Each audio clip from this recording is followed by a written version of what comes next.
Most people buy based on emotions, what they like, right? Yes. Nice view, nice balcony, nice renovation. Correct. Who will buy this property? When it comes to buying property, do you ask yourself this question, can it attract one of this profile? Yes. Or does this unit cater to 4 or 5 of this profile? But it's when the market slows down. The properties with bigger buyer pool will definitely move first. Yeah. So the unit with the smaller buyers pool will definitely get stuck. If you're buying your property purely based on because you like it, this video might save you hundreds of thousands of dollars. Welcome back to yet another episode of Haikal and Titus Honest Truth HTHT. where we cut the fluff, drop the bias, and give you the real story behind Singapore property. Today's topic, Haikal, is very simple. Yep. But most buyers never really think about it. What could it be, Titus? When you buy a property, have you ever asked yourself, who is my next buyer? Actually, you're right. I think most of them, when they buy, right, they only look at the entry. Yes. But when it comes to exiting, a lot of them maybe miss this step or entirely forget about who could be their potential buyer when they are selling next time. Most people buy based on emotions, what they like, right? Yes. Nice view, nice balcony, nice renovation. Correct. But then they really never think about their future exit, right? Not saying that they must sell. So we have said time and time again about putting our clients in this position of power. When you want to sell, you can sell. Correct. But if you don't want to sell, there are still good demands, you actually make the decision not to sell. Correct. Right? So most people buy their own stay property right now based on emotions. Correct. When they enter the house, the layout, the renovation, the view, the feel, everything. So it's really something that based on their current needs. But they fail to look at one thing, the future potential buyer pool. Right? Correct. Which is what we're going to dive deep today in this video, a very simple topic to help our viewers understand, right, who are your potential future buyer pool. If the pool is big, there will be strong demand. But Better. if the pool is small, Yes. demand will be very weak. Yes, correct. So basically, to simplify this, right, I think property is not just entry price, it's also about the exit demand. Yes. Because we don't want to be ending up paying for something, then when we want to exit, we get stuck. Because Yes. there's a lack of demand, basically. So the whole idea is if there's a bigger group of people who can afford and want your unit, the safer your property is. Correct. So what we'll be going through today is a very simple 5 typical profiles of property buyers in Singapore, and we can understand what are the properties that these buyers, these demographics, this profile typically they want. Correct. So the first group Yes. are your first-time HDB upgraders. Yes. So in Singapore, these are your biggest group, these HDB upgraders. So basically, they are dual income. Maybe when it comes to upgrading, some of them are a bit more budget sensitive. So when they upgrade, what they are looking for is minimally 2 to 3 bedders. Yes, for their family. Correct. So 1 bedder out immediately. Right. They also want it to be near MRT if they are kids, and if they don't drive, this is important to them. Near school for their kids, so that they don't have to travel everywhere. Logistic is easy for them. And the last one, I think, is affordable quantum. Yeah, despite them making maybe like 400,000-500,000 from their HDB. Correct. Right. I think because this is like a first-time upgraders into private, right? Correct. They will be a little bit more prudent, and quantum will be a little bit restricted or limited lah. Correct. Because I think for most of these HDB upgraders, when it comes to paying for the HDB mortgage, I think most of them use their CPF fully. However, when they do make this upgrade, I think the cash top-up will be there. So when it comes to the cash top-up, some of them do not want to pay too much cash top-up. So this is why they are a bit more budget sensitive. So therefore, if your unit, right, fits this group of people, 2 to 3 bedder, near MRT, affordable quantum, is good for you, for your exit. But if imagine your 3 bedder is $3 million, essentially these first-time HDB upgraders, they might actually not consider this 3 million unit because the upgrade is too big. steep lah. Yes, right. correct. It's too scary to get a $15,000 kind of monthly mortgage suddenly lah. Correct. Correct. So the second group is something that we see is a growing group, right? Which is young couple, right? Married without children. We call it dings lah. Yes, right? dings. So they typically want a space, a 1 bedder or a bigger 2 bedder. Yes. But of course, being dings, right? They also want to be a little bit of enjoy in terms of lifestyle. So in terms of the mortgage, what they are looking for is a manageable loan. Correct. Whether or not they drive, being near MRT, I think is something that we observe is very important to this group. Correct.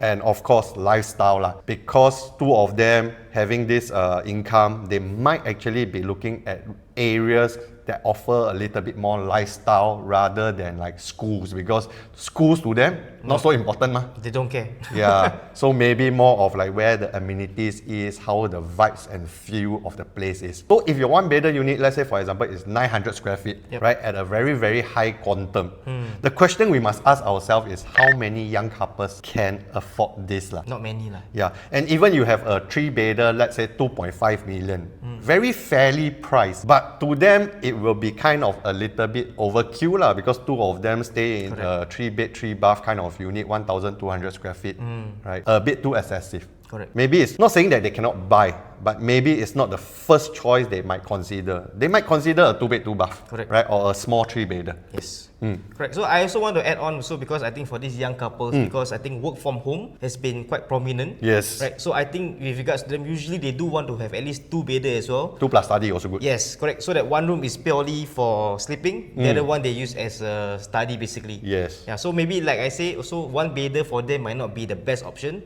but if it's a budget constraint, then they have no choice. Then 1-bedder will be their only option lah, sadly. So the third group of buyers is typically the biggest group I think in Singapore. Yes. Family buyers. Family with kids. Yes. Right, so they are very concerned about proximity to schools, secondary school, primary school, and they also need a bigger space, the layout efficiency. Correct. Typically, if let's say they have helper, they will need a utility room. Correct. To have a place for the helper to rest. Yes. And of course, they are looking at facilities, because with children of probably 6 to 12 years old, right, staying in a condo, one of the perks is having the facilities. Your kids can go and swim, go and play tennis, go and do whatever downstairs within a very safe compound. Correct. So I think this is where, when it comes to smaller developments, maybe they don't really fancy. Yes. Due to the lack of facilities lah. Yes. So if let's say for example your project is a boutique development with one small swimming pool, no function room, no nothing else, maybe this project, all these buyers will actually look past your project. Correct. Then next is what we have, the investors. Right. So when it comes to investors, what are they looking at? So first thing first, I think in terms of investment, they always look at the rental demand, the rental yield, Yes. and what's the tenant profile. Yes. Because they also want to consider who they are renting out to. Because they don't want to rent to this tenant and then they wreck the place. Yes. Because then you become more cost. Then at the end of the day, your cost is eating up your investment basically. Yep. And lastly, liquidity. Right. In terms of investment, we also don't want to get stuck. We don't want to buy a product, then at the end of the day, after 4 or 5 years of renting it out, no one to sell to. There's nothing wrong with it. You can still get your rental pay, but sometimes you want to exit and buy a better product. So understanding your exit strategy is also equally important. So if you talk about a rental yield, Haikal, what is a good rental yield you think that investor is looking at in terms of a percentage? So in terms of percentage, I think average minimum 2 to 3%. 2 to 3%. Minimum. But on the high side, the best ones are about 4%. So if you do have a unit that is offering 4% rental yield, am I right to say that there will be a lot more investors that will look at your unit? Correct, definitely. So of course, one thing is right now, some units, right, they are a little bit more creative, they carve out more rooms, they do co-living, so that they can really maximize the rental yield, right? And in some instance that I saw, some of my clients, they have actually a positive cash flow of $2,000. Yes, you're right. So recently I saw one of Eden, a 2+ study, maybe their mortgage is about 3 to 4K. Yes. But their rental is $8,000. So essentially 1 month you cover 2 months of mortgage. Yes, correct. It's quite insane because they do partition, their living room, the study, then the 2 bedrooms. So basically they have 4 rooms, but it considered a 2+ study. So they really can milk this property like full 100%, just go and squeeze the property for its maximum output. Correct. So they basically have the efficient layout and at the same time the demand there is strong. So you put them this together is a recipe for success basically. So if let's say for example you have something that can offer 8K kind of rental with like 4K kind of mortgage, I'm sure these investors will actually be calling you every other day. I want to take a look at this unit. I want to take a look at this unit because the numbers is just too attractive. Yes. So for rental nowadays, covering your mortgage is considered normal. If you have positive cash flow, it means it's very, very good in terms of rental yield. Yes. Okay, so the last group that we have identified are people, we call it right sizer. So people who have stayed in bigger condos or selling their landed property because they kind of don't need such a big space anymore. Maybe the two akong ama in the house, they probably don't want to climb stairs. They really just want a smaller space. If not, you have to hire a helper, pay the helper to take care of the whole house, clean up the whole house, whereby if you move into a smaller space, let's say a 2-bedder, a 3-bedder, they typically can take care of the house themselves. Correct. Right? They can enjoy the life that they want rather than every day just look after the big house. Yes, yes. So this profile of people, they are essentially very cash rich because they kind of sell their big property. They have a lot of cash. They want to actually right size to a smaller unit. And they also want a little bit of convenience, right? Maybe not so much schools, but the amenities near transportation hub, all these things are very important. Whether or not high floor or no floor, I think to this group of people, actually doesn't matter. I realize for this group of people, sometimes they don't mind level 1, level 2. Yes. Yeah, because I have this client that told me before, what if the lift break down, I have to climb like 12 stories. I 60 over years old, how to climb? So they don't mind buying level 1 because they are worried about this lifestyle day-to-day possible things that they might happen if they were to buy a higher unit. Correct. And then also for these right sizes, when they have stayed landed for maybe almost their whole life. Yes. Landed is considered low rising. Yes. So for their whole life, they have been close to the ground basically. Yeah. So when you ask them to buy high floor, maybe they are not so keen. This is something we observe as well on the market as well. So views to these people, they are, like you said, used to landed. Landed essentially, I think very rare to have landed with views. Correct. Yes. So views is not something that is important. Doesn't matter to them. Correct. They want really just the layout which fits their current needs and then amenities. Correct. Yes. And the whole idea, I think this group of people want is how much cash they can still hold on hand after buying the property so that they can enjoy their retirement. Correct. So for this group, the right sizes, right, even they are cash rich, I think they are also price sensitive because every dollar more they pay for the next property is basically eating into their reserve for their retirement. So for this group, right, they kind of also don't think about exit because to them, this is like their final forever home already. They just want to enjoy. It's the end. Exit is not something that is important to this group of people. Yeah, so if you tell them about master plan or whatever, they also don't really care, I think. Yeah, because to them it's maybe they cannot see it. Correct. So Titus, now here's the real question. Right, when it comes to buying property, do you ask yourself this question whether the unit you're buying, can it attract one of this profile? Yes. Or does this unit cater to 4 or 5 of this profile? So because if let's say only one type of buyer within the 5 profiles that we have covered, right, can only afford and kind of want your property, there's a little bit of concentration risk because the demand is going to be very niche.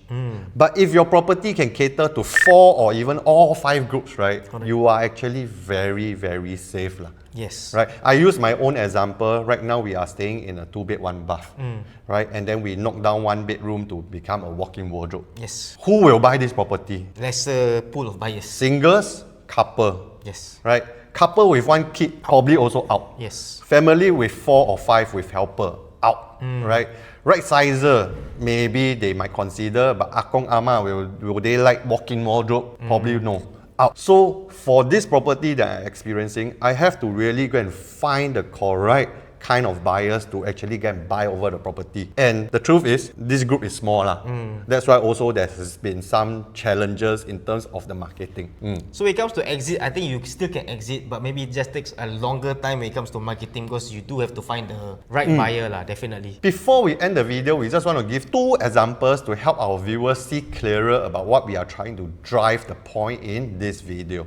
So the first example is basically a 3-bedder, maybe priced at 1.8 million, near MRT, near primary school, good layout, and in terms of development size, there's about 300 plus units. Yes. So who will buy from these people, Titus? Essentially, I think all 5 groups. The HBD upgraders because it's near school, good layout, and then 1.8 million, quite affordable. Yes. Couple who has a little bit more budget, right? They might be able to look at a 3-bedroom, like you said, 1 bedroom to use to convert work from home, 1 bedroom to sleep, the other bedroom for spare, for guests. Family buyers, for sure, right? Family of 3, family of 4, this size is actually very good. Correct. Right, investor as well, right? Like in one of our examples, we talk about this lakeside condo that is actually beside Canadian school that is fetching a rental of $9,000. Very high. Right? So if you are near a good school or kind of like international school, this will be something that investor will look after because, right, exit for them in future is easy, there is demand, but right now it gives them good rental yield. Correct. And last but not least, of course, the right sizer from a landed property or from a 5-bedroom, right? They might actually want to come down to about 900 square feet, 1,000 square feet, 3-bedroom, right? So essentially, all 5 groups of people will want to have this property, which makes your buyer pool big. What is the point? It's basically your buyer pool is big. Essentially, you will be able to fetch a more attractive price, and your exit, should you want to exit, will not be any issue. Slightly easier to exit, definitely. So how about if, let's say, for example, Haikal, we have a 1-bedder, Okay. 500 square feet, Yes. cheap at 1 million. Who will be the potential buyer of this unit? So for this unit, definitely the buyer pool will be much smaller.